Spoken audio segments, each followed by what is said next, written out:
What's up, fellow Saiyans? Welcome to episode 37 of my Marvel Minipaints. Today I'm doing Sunfire, who was originally incorporated in the X-Men and Giant Size X-Men #1, even though he's only there for like an issue.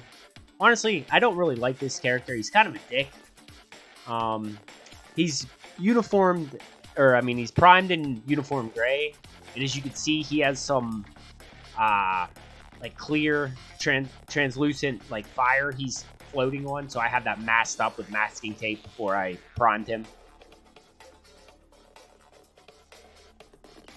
Now for the first color we're going to use Elven Flesh, and this is just for his skin, which is just like his chin and his neck.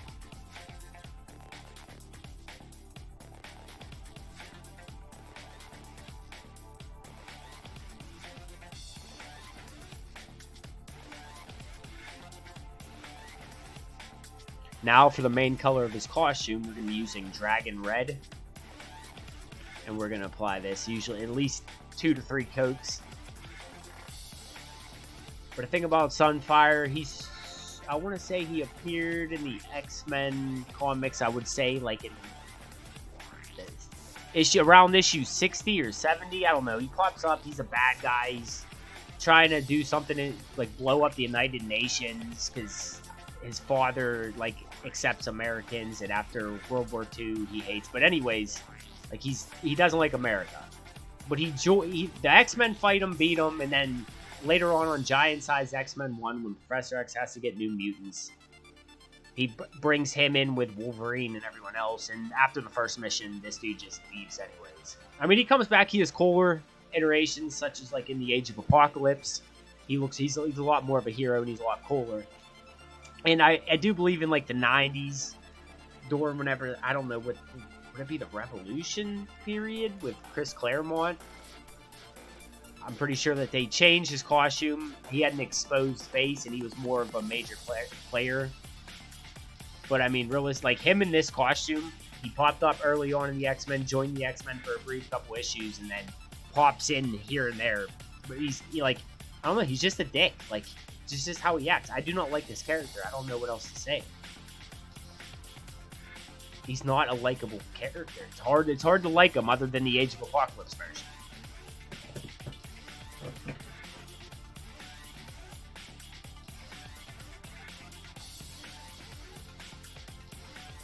But you can see here, we're just covering his whole body. Basically, just trying to leave a couple of the parts exposed that we'll need to later, but it won't hurt if you had to cover them all up in this red. But like I said, it'll be about 2 to 3 coats.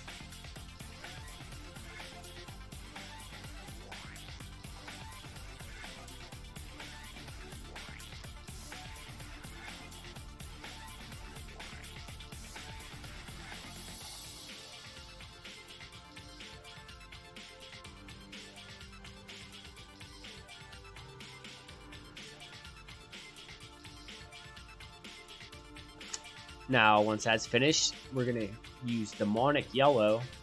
And he has, like, they almost look like lightning bolts running up his arm, like in his head and his legs.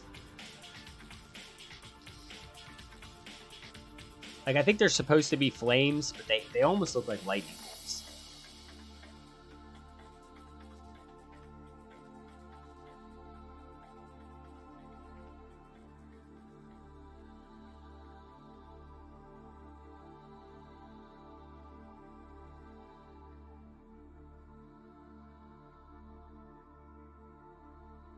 And being that this is yellow, just like the red, this will take 2 to 3 coats to show up properly. Even though you don't have to use much of it, you'll still have to go over and add a couple coats on later on, just because to get it to show up better.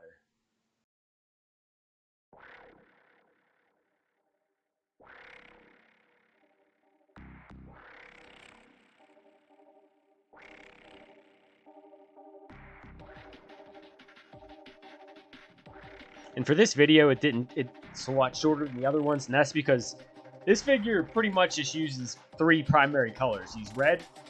Other than his skin tone, he's red, he's yellow, and he's white. And that's about, and you know, I add the different highlights and stuff later, but it doesn't take too long to do that if there's only a certain amount of colors to use.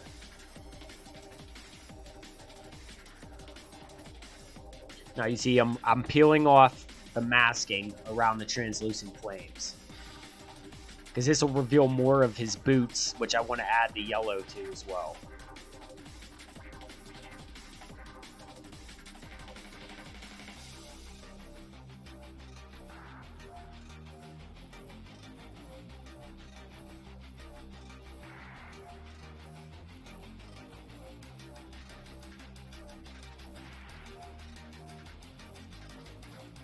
Now for the base that everything's on, we're going to use dry rust, and we're just going to coat the whole thing in this.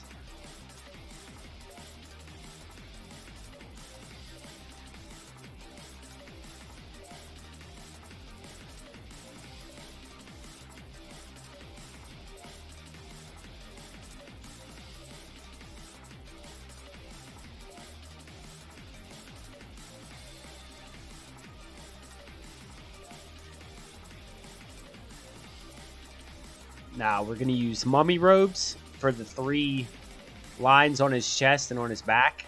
And I'm using mummy robes instead of matte white because I want to start off with a color that's slightly darker than the max bright. Like the, matte white's as bright as we could get. So I want to go a little bit below that so I could use the matte white as a highlight.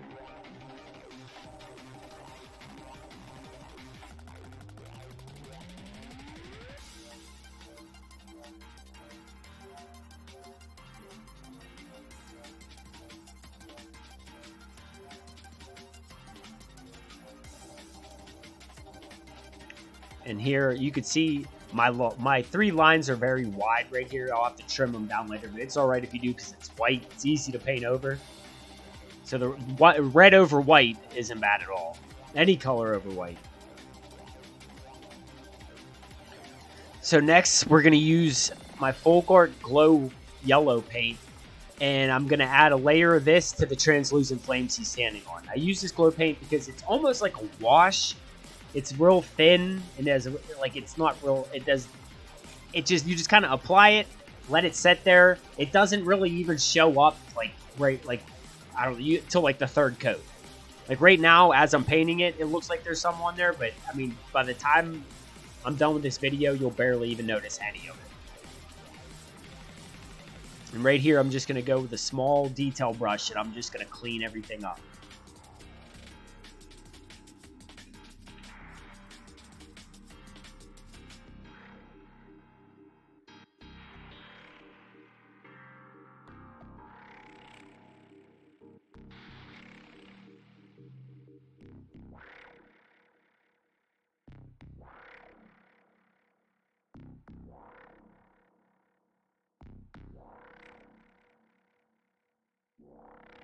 Now, once that's all dry and finished, we're going to start our washing process. And for this, we're going to use Flesh Wash, but we're going to apply this to almost the entire figure, except for, obviously, the flames and the base.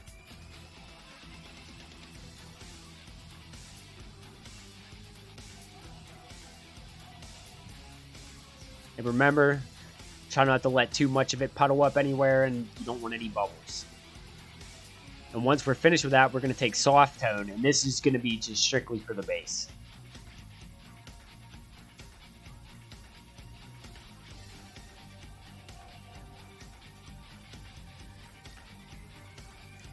And we're going to give it some time to dry after this. But while it's drying, I'm going to add a second layer of the yellow glow paint onto the translucent fire. And once it's finally dried up a bit, we're going to take pure red, and we're going to use this as the highlights for our red color.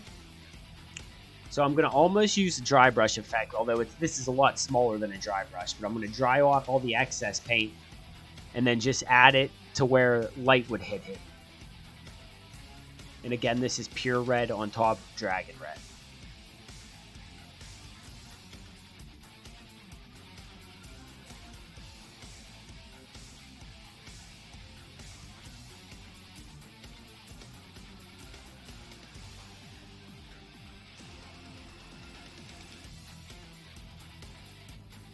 Now for our yellow highlights, we're going to use Moon Dust.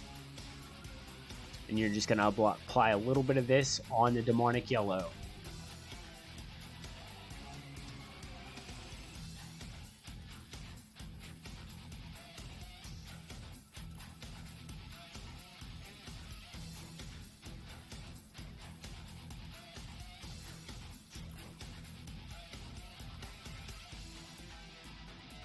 Now for the white parts on his chest, or his costume, we're going to use matte white as the highlight for that.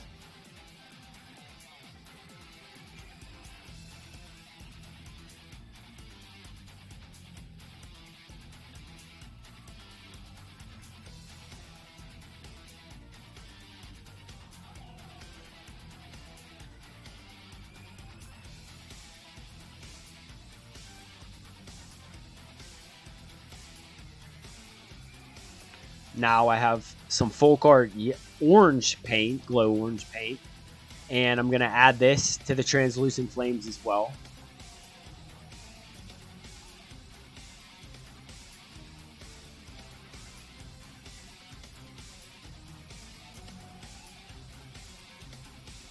And I'm also going to apply this to his eyes, just on the outer edges. And I'm applying this to the base too because it gives off like a glow to the rest of it. But this is going to be the final result. All I have left to do on him is I'll paint the base, the ring around the base black, and then hit him with some varnish so he's ready to play. If you like this video, there's plenty more to check out. If you follow me at either Twitch or Facebook, just look for Saiyan Elite, and you'll see that every once in a while I'll do my live painting sessions on there. It's not often, but every once in a while I'll get to do one. But and if you like this and want to see more videos, so hit that subscribe button, and you'll get notified every time a new video comes out. I want to try to get as many of these out as possible. I mean, it takes a while. They're each about 2 hours long, so I mean, I'm doing what I can. But again, I'd like to thank you all for watching, and later, Saiyans.